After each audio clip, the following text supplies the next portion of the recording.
Aletheia é uma palavra de origem grega que quer dizer verdade ou não esquecimento, né? Eu tive um primeiro contato com essa palavra através dos textos de Martin Heidegger se referindo a Heráclito. E esse foi um pensamento que me interessou bastante, o pensamento dos pré-socráticos, né?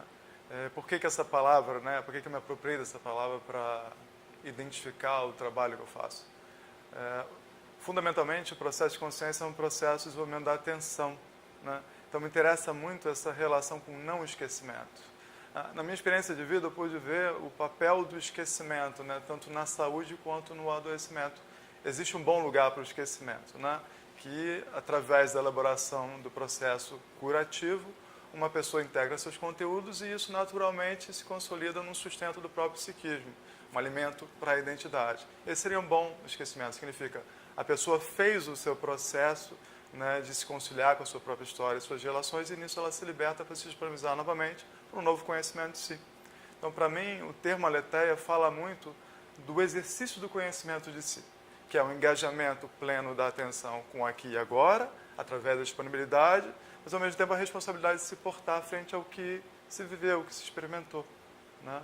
Então, a essência do processo que eu estabeleci, chamado aletheia, é o desenvolvimento da atenção plena, através da disponibilidade, do compromisso com aqui e agora, com a presença e tendo o corpo como meio de revelação, né, do que seriam as qualidades que estão se disponibilizando para a identidade de serem portas de relação e apresentação de si para o outro.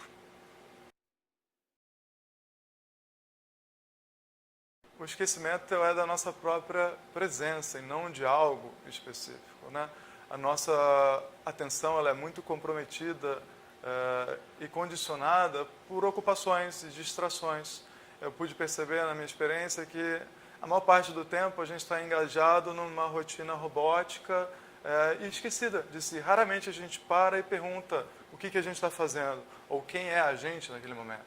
Então, um dos exercícios mais fundamentais da nossa prática é exatamente estabelecer essa pausa, no sentido de se dar conta do que está acontecendo, né? Seria a atitude fundamental de geração de consciência. Se você está num movimento robótico repetitivo, você está, na verdade, aos cuidados do esquecimento, né? Isso, com o tempo, vai minando o seu poder de escolha e a sua capacidade de engendrar mudanças, né?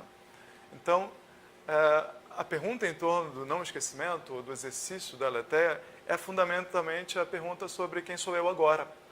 Essa pergunta é uma pergunta que atormenta o ser humano desde sempre, né? Seria a pergunta pelo ser, a pergunta fundamental do próprio pensamento filosófico. Obviamente, adaptado no campo do nosso trabalho para uma relação do indivíduo com a sua própria presença. Então, quem sou eu? É uma pergunta que nunca vai poder ser respondida, é uma pergunta que deve ser mantida viva, né? É saudável estar íntimo dessa pergunta, mas também é saudável nunca obter uma resposta conclusiva. Agora, quem sou eu agora, né, te coloca em contato com essa pergunta fundamental, mas ao mesmo tempo, se você está atento ao acontecimento presente e ao seu corpo, você tem indícios palpáveis que podem te auxiliar em desenvolver um senso de estabilidade frente ao dinamismo colocado pela própria vida e o tempo que nos atravessa.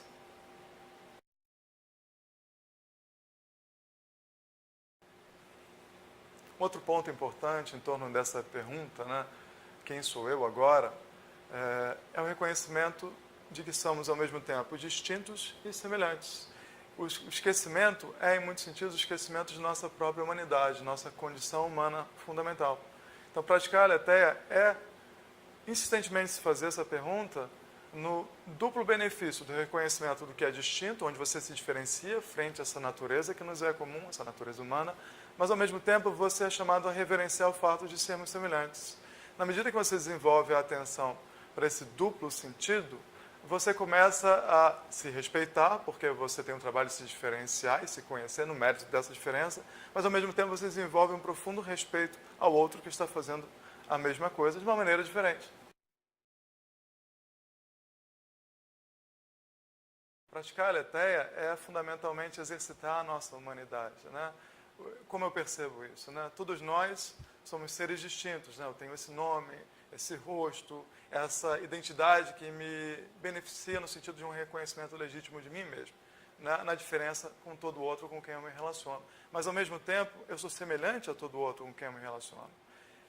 está esquecida essa parte, ou seja, nós estamos no cotidiano extremamente envolvidos e auto-envolvidos com as questões da nossa identidade, né? E através do desejo, buscando se colocar cada vez mais no mundo, na relação com os outros.